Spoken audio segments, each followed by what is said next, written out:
What can we really learn from Ari Paparo's new book, Yield, about the actual practice of yield management? And to be clear, this is not a book review. I have already done one of those, and I'll link to it right here. Instead, I want to answer a different question. If you are new to pricing and yield management, what should you pay attention to in Ari's book? Where is the gold that you need to mine if you want to get smarter, faster about this industry? And to answer that question, I put myself in the position of mentoring a new analyst on a team and telling them, if you want to learn about this industry, what are the parts of Ari's book that you really need to highlight, underline, and study further. And by the end of this video, I'm going to have given you 4 important things that all good yield management teams need to do and the examples of those in Ari's book. Before we jump into the lessons, I will mention only one thing from my other video on this topic, or the book review, which is if you are new to ad tech, start with the beginning of the book. Ari's glossary, timeline, and overview of how ad tech works are just outstanding. But today we are going to go deeper. So, lesson 1, testing and experimentation. And so the first concept is the importance of this. The fact that in digital advertising, you can never assume that behavior will follow traditional economic theories. And there are 2 strong examples in the book. One is right in chapter 1 at the beginning of the story, where Jonah Goodhart and Michael Sinar hacked the DoubleClick algorithm. They ran a test to see if changing the settings in DoubleClick could improve their client performance, and it was for clients who weren't their traditional DoubleClick clients. And that experiment worked, and it changed the way that DoubleClick operated going forward, particularly with respect to a certain segment of clients. The second example from later on in the book, I think chapter 11, is how Google Exchange works and how it operates the floors. So traditional economics would suggest that if you are raising pricing floors, that demand is going to go down and that there might be some kind of trade-off around how much revenue you're going to make. But because of the way that Google, at least during the time frame of the book, was managing its take rate, raising the floor could actually continue to increase revenue.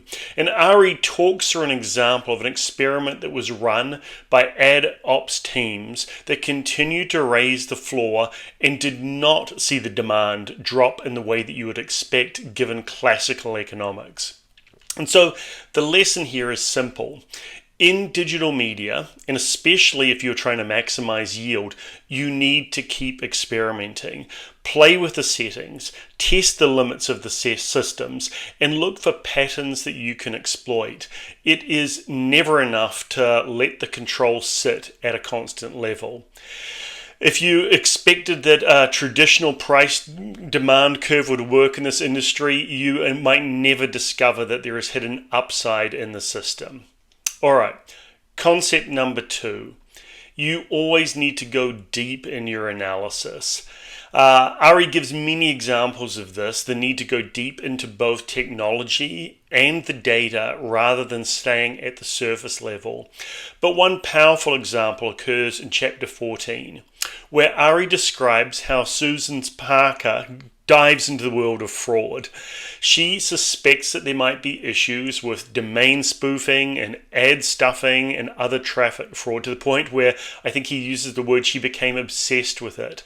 She followed the delivery paths down step by step towards the fraudsters. And later, when she was at the New York Times, she worked with Sam Cox, who was then at Google, to actually turn off all of the New York Times ads for some period of time to see whether at this time when they knew the system was dark, that the fraudsters were still trying to represent that the New York Times ads were available. And in doing so, she uncovered that there was actually a huge amount of fraud going on of companies representing themselves as the New York Times.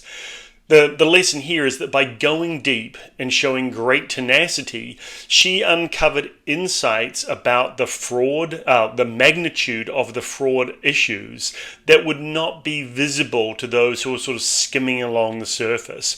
There were a lot of people at the time who felt as though there might be a problem, but Susan was actually able to nail down exactly what was going on. While on the concept of going deep, it is worth reading all of Chapter 11. In it, Ari explains auction dynamics, bid density, hard floors, soft floors, take rates, all of the mechanics that you would want to understand if you were trying to understand auction mechanics and become a master in yield management. By the way, if you have actually read the book or tried these kinds of experiments yourself, please drop me a comment. I would love to hear your take. All right, concept number 3, look at the incentives. The importance of incentives and being clear as to what you're optimizing for. This is something where with many of my clients, I start with a simple question. What are we actually solving for? Is it gross revenue? Is it net margin? Is it keeping prices high? Or is it something else entirely? This definition of success and the results will almost certainly be shaped by your organizational incentives. And knowing what you're solving for is going to change what you do. Ari gives a really strong example of the trade-off between short-term profitability and building a new business. He talks about that there was a time where real-time bidding was on the rise and it was taking off, but Yahoo, Microsoft, AOL, all the portals at the time were slow to adopt. And why was that? That was because they already had extremely profitable owned and operated businesses that they wanted to continue to invest in. They didn't feel the need to invest in a technology that was seen as an ad network enabler and came with relatively low margins. This is a slight simplification, but in general, I agree with Ari's observations here. A companion example, also from the book, is that Yahoo invested in a newspaper consortium, actually called the Yahoo Newspaper Consortium. And on paper, this was a great chance to expand beyond Yahoo's homepage and sports properties. But because the newspaper consortium partners were never going to be as profitable for Yahoo as their owned and operated, the homepage, the sports page, finance, etc., Yahoo chose not to invest in and prioritize that investment. The consortium stalled and it eventually was disbanded. So in this case, Yahoo's incentives and the incentives of the management team, just as importantly, were to maximize short-term profit rather than invest in a business that potentially had lower margins but could have led to long-term growth. All right, concept number 4, solve the right problems. Ari gives an example early in the book where Brian O'Kelly, who would go on to become the CEO of AppNexus, challenged conventional wisdom. At the time, most people saw ad serving as a matching problem, matching advertisers to impressions.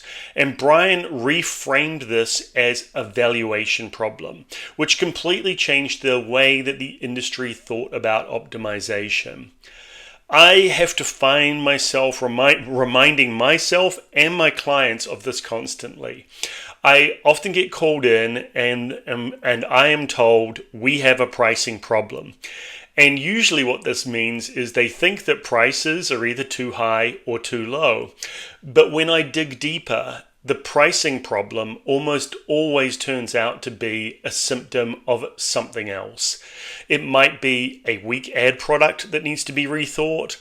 It might be that the clients are selling something that the market isn't interested in. It might be problems with the sales channel, or simply that the company hasn't adopted to changes in the market since the last time they rolled out a rate card. The good news is that these are all solvable problems, but the main takeaway is if you are a yield manager or even remotely related to that function, and someone comes in and tells you that they have a pricing problem, step back and make sure that you are actually solving the right problem. So here's a quick summary of the 4 concepts for anyone who wants a one-slide takeaway. Concept 1, the importance of testing and experimentation. 2, be sure to go deep in your analysis. 3, look at the incentives, both the companies, the executive teams, your own, and the sales teams. And number 4, make sure that you are solving the right problems. The heart of good yield management is simple. Experiment relentlessly, dig deep for insights, look at the incentives, and make sure that you are solving the real problem, not just the one on the surface. I'm James Deaker. I am the Yield Doctor. I work with companies who want to turn these principles into practice.